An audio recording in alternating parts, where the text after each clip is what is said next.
નમસ્કાર. દિવસભરના તાજા સમાચારોમાં તમારું સ્વાગત છે. તમારી સાથે હું છું પિનલગીરી ગોસ્વામી. સમાચારો વિસ્તારથી જાણીએ એ પહેલા મહત્વના સમાચારો ઉપર એક નજર. મિત્રો, આજની વિડીયોમાં વાત થશે દિલ્હીમાં ઇમારત ધરાશાયી, અનેક દટાયા હોવાની આશંકા. ત્યારે આગળ વાત થશે ભારે ગરમી અને બફારા બાદ ધોધમાર વરસાદ વરસી ગયો છે. આગળ વાત થશે પાકિસ્તાનના ઘૂસણખોરને જોતા જ BSF જવાને તેને ઠાર કરી દીધો છે. 30 લાખ રૂપિયામાં નીલામ થયો ભગવાન ગણેશનો લાડુ. ખરાબ સમાચાર, પેજર બ્લાસ્ટમાં 8ના મોત, 2750 જેટલા લોકો ઘાયલ પણ થયા છે. ત્યારે આગળ વાત થશે PMએ સૂર્યઘર વીજળી યોજનાના લાભાર્થીના ઘરની મુલાકાત પણ લીધી હતી. કેન્દ્ર સરકારે PF ઉપાડની રકમમાં કર્યો છે વધારો. મામલતદાર કચેરીનો સર્કલ ઓફિસર લાંચ લેતા ઝડપાઈ ગયો છે. ત્યારે આગળ વાત થશે ગણેશજીની ધરપકડ કરવાનો દાવો ખોટો સામે આવ્યો છે. દુનિયાના સૌથી મોટા સિરિયલ બ્લાસ્ટ પાછળ મોસાદનો હાથ માનવામાં આવી રહ્યો છે. ત્યારે આગળ વાત થશે ચંદ્રગ્રહણ શરૂ, શું સાવચેતી રાખવાની છે જરૂર. ત્યારે આગળ વાત થશે કોલકાતા કાંડમાં જુનિયર ડોક્ટરો વિરોધ ચાલુ રાખશે. અમદાવાદમાં ક્ષત્રિયોનું મહાસંમેલનનું આયોજન. વડાપ્રધાન મોદી રેલીમાં માતાને યાદ કરીને ભાવુક થયા. અને અંતે વાત થશે હું આવતા અઠવાડિયે મોદીને મળીશ તેવું ટ્રમ્પે જણાવ્યું છે. હવે મિત્રો સમાચારો વિસ્તારથી.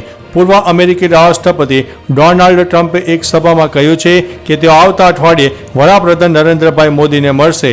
ઉલ્લેખનીય છે કે PM મોદી વાર્ષિક ક્વાડ સમિટમાં ભાગ લેવા અને સંયુક્ત રાષ્ટ્ર મહાસમિટમાં ભાગ લેવા માટે સમિટ ઓફ ધી ફ્યુચરને સંબોધિત કરવા 21 સપ્ટેમ્બરથી 3 દિવસની અમેરિકાની મુલાકાતે જવાના છે.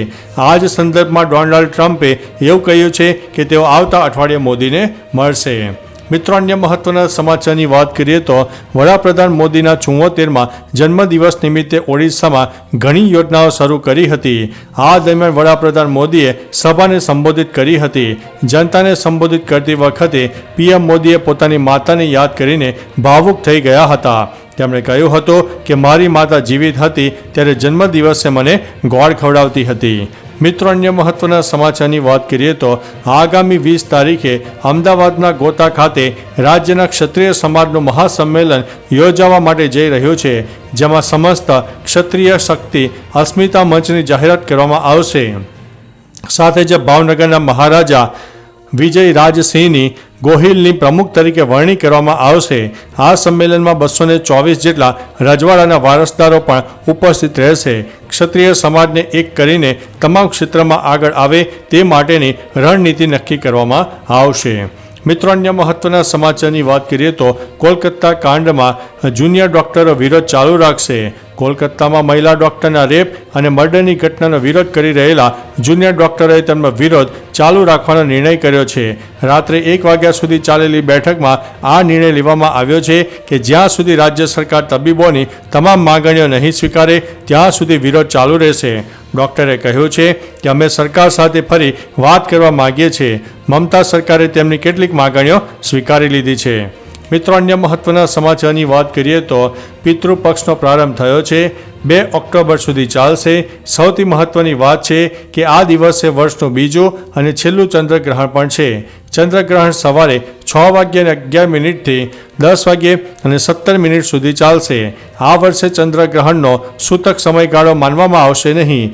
આવી સ્થિતિમાં તમારે કોઈ સાવચેતી રાખવાની જરૂર નથી, જો કે લોકો ચોક્કસપણે માન્યતા મુજબ તેનું પાલન કરે છે. મિત્રો, અન્ય મહત્વના સમાચારની વાત કરીએ તો દુનિયાના સૌથી મોટા સિરિયલ બ્લાસ્ટ પાછળ મોસાદનો હાથ. લેબનોનમાં દુનિયાના સૌથી મોટા સિરિયલ બ્લાસ્ટ થયા છે. પેજરમાં થયેલા બ્લાસ્ટમાં 11 લોકોના મોત થયા છે અને 4000 લોકો ઘાયલ થયાના સમાચાર છે, જે તમામ હિઝબુલ્લા સાથે જોડાયેલા છે. હવે એ વાત સામે આવી છે કે આ હુમલો ઇઝરાયલની જાસૂસી સંસ્થા મોસાદ દ્વારા કરવામાં આવ્યો હતો. ઇઝરાયલના PM નેતન્યાહુએ 2 દિવસ પહેલા હિઝબુલ્લા પર ઓલ આઉટ હુમલાની વાત કરી હતી. મિત્રો, અન્ય મહત્વના સમાચારની વાત કરીએ તો સોશિયલ મીડિયા પર દાવો કરાયો છે કે કર્ણાટક પોલીસે ભગવાન ગણેશજીની ધરપકડ કરી છે. આ મેસેજ સાથે એક વિડીયો પણ શેર કરાયો હતો. ભગવાન ગણેશજીની ધરપકડ કરવાનો આ દાવો તદ્દન ખોટો છે. તપાસમાં જાણવા મળ્યું છે કે કેટલાક લોકો ગણેશજીની મૂર્તિને પ્રદર્શન માટે સાથે લાવ્યા હતા. ગણેશ મૂર્તિ ખંડિત થવાની ભીતિ હતી, તેથી પોલીસકર્મી મૂર્તિને સલામત વાનમાં લઈને રાખી ગયા હતા અને બાદમાં વિધિથી તેનું વિસર્જન કર્યું હતું. મિત્રો, અન્ય મહત્વના સમાચારની વાત કરીએ તો ચોટીલામાં મામલતદાર અને એક્ઝિક્યુટિવ મેજિસ્ટ્રેટની કચેરીમાં સર્કલ ઓફિસર તરીકે ફરજ બજાવતા જિજ્ઞેશ પાટડિયાએ અરજદાર પાસે 1 લાખ રૂપિયાની લાંચ માગી હતી, જેને લઈને અરજદારે એસીબીમાં ફરિયાદ કરતા એસીબીએ સર્કલ ઓફિસરને લાંચ લેતા રંગે હાથે ઝડપી લીધા છે. હાલ જિજ્ઞેશ પાટડિયાને બોટાદ એસીબીએ પકડીને વધુ પૂછપરછ માટે બોટાદ લઈ જવામાં આવેલ છે. મિત્રો, અન્ય મહત્વના સમાચારની વાત કરીએ તો કેન્દ્ર સરકાર દ્વારા બચત નિધિ સાથે જોડાયેલા સરકારી અને ખાનગી કર્મચારીઓ તેમની જરૂરિયાત અનુસાર તેઓ હવેથી 1 લાખથી રકમ પીએફ ખાતામાંથી ઉપાડી શકશે. વ્યક્તિગત અથવા તો અન્ય આવશ્યકતાઓને પહોંચી વળવા માટે તેમના ભવિષ્ય નિધિને ઉપાડવા માંગતા લોકોને મદદ કરશે. તેવા પગલામાં એમ્પ્લોઈઝ પીએફ ઓર્ગેનાઇઝેશનને ઉપાડવાની મર્યાદા વર્તમાન 50,000થી વધારીને 1 લાખ કરવામાં આવી છે. મિત્રો, અન્ય મહત્વના સમાચારની વાત કરીએ તો પીએમ મોદીએ વાવોલ ખાતે પીએમ સૂર્યઘર વીજળી યોજનાના લાભાર્થીના ઘરની મુલાકાત લઈને લાભાર્થીના ઘરના ધાબે જઈને રૂફટોપ સોલર પેનલનું નિરીક્ષણ કર્યું હતું. પીએમ નરેન્દ્ર મોદી વાવોલ ખાતે પહોંચ્યા ત્યારે માર્ગની બંને બાજુ અને પોતાના ઘરની છત અને બાલ્કનીમાં ઊભેલા નાગરિકો દ્વારા નરેન્દ્રભાઈ મોદીને તેમના જન્મદિવસની શુભકામનાઓ 1 દિવસ પહેલાં આપીને તેમનું ઉષ્માભર્યું સ્વાગત કરવામાં આવ્યું હતું. મિત્રો, અન્ય મહત્વના સમાચારની વાત કરીએ તો લેબનાનમાં એક સાથે 1,000થી વધુ પેજર્સ વિસ્ફોટ થતાં હજારો લોકો ઘાયલ થયા છે. વિસ્ફોટથી 8ના મોત થયા છે અને 2750 જેટલા લોકો ઘાયલ થયાના સમાચાર છે. લેબનોનમાં હિઝબુલ્લાના તમામ ઠેકાણાઓ પ્રભાવિત થયા છે. મંગળવારે લગભગ 3:30 પેજર બ્લાસ્ટ શરૂ થયા હતા, જેનું કારણ હજુ સામે આવ્યું નથી. હિઝબુલ્લાની એજન્સીઓ વિસ્ફોટના કારણો શોધવામાં લાગી ગઈ છે. મિત્રો, અન્ય મહત્વના સમાચારની વાત કરીએ તો તેલંગાણાના બાલાપુર ગણેશ મંદિરના લાડુની હરાજીમાં મંગળવારે 30.1 લાખ રૂપિયાનો રેકોર્ડ બોલી લગાવવામાં આવી હતી.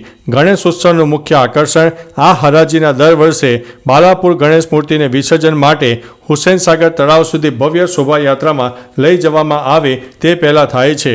આ વર્ષે બોલી લગાવનાર ભાજપના નેતા કોલાનું શંકર રેડ્ડી હતા. મિત્રો, અન્ય મહત્વના સમાચારની વાત કરીએ તો ફરી એકવાર પાકિસ્તાન તરફથી ઘૂસણખોરીનો પ્રયાસ કરવામાં આવ્યો હતો, જેને સરહદ પર તૈનાત બીએસએફ જવાનોએ નિષ્ફળ બનાવ્યો છે. બીએસએફના પ્રવક્તાએ માહિતી આપતા જણાવ્યું છે કે સોમવારે રાત્રે લગભગ 9:15 વાગ્યે અમૃતસર જિલ્લાના રતનખુર્દ ગામ વિસ્તારમાં એક ઘૂસણખોર સરહદ પાર કરતા જોવા મળ્યો હતો અને તે સરહદની વાડ નજીક પહોંચી ગયો હતો. મિત્રો, અન્ય મહત્વના સમાચારની વાત કરીએ તો વરસાદની આગાહીઓ કરવામાં આવી હતી. તે મુજબ નવસારી શહેરમાં ભારે ગરમી અને બફારા બાદ ધોધમાર વરસાદ પડ્યો હતો. શહેરીજનોને ગરમીથી થોડીક રાહત મળી હતી. શહેરના વિવિધ વિસ્તારોમાં જેવા કે શાંતાદેવી અને વિજલપુરમાં પણ અનેક જગ્યાએ વરસાદ ખાબકી ગયો હતો. મિત્રો, અન્ય મહત્વના સમાચારની વાત કરીએ તો દિલ્હીમાં ઇમારત ધરાશાયી, અનેક દટાયાની આશંકા. દિલ્હીના કરોલ બાગના બાપાનગરમાં એક જૂની અને જર્જરિત ઇમારતનો મોટો ભાગ ધરાશાયી થઈ ગયો છે, જે બાદ બચાવ કામગીરી હાથ ધરવામાં આવી છે. લગભગ અડધો ડઝન લોકો કાટમાળ નીચે દટાયા હોવાની આશંકા છે. ફાયર વિભાગની 5 ટીમો પણ ઘટના સ્થળે પહોંચી ગઈ હતી. તો ચાલો મિત્રો, ફરીથી દેશ અને દુનિયાના સુપરફાસ્ટ સમાચાર લઈને મળતા રહીશો. ત્યાં સુધી અમને રજા આપશો. નમસ્તે.